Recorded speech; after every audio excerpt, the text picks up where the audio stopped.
Frankfurt سے نظر حسین کی رپورٹ شامل کرتے ہیں، جہاں آج کل کرسمس کی گہما گہمی دیکھنے میں آ رہی ہے۔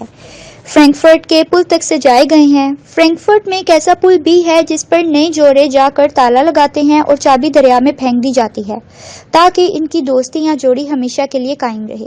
European centre bank Christmas market میں ہر طرح کے سٹال لگائے گئے ہیں۔ پوری جرمنی میں کرسمس مارکیٹ 25 نومبر سے شروع کی جاتی ہے۔ 1 دسمبر کو پہلی شمع جلائی جائے گی۔ جب چوتھی شمع جلائی جائے گی اس دن کرسمس منائی جاتی ہے۔ جرمنی میں 2 فرینکفرٹ ہیں، ایک فرینکفرٹ مائن ہے، دوسرا فرینکفرٹ اوڈر جو کہ ایسٹ جرمنی میں ہے۔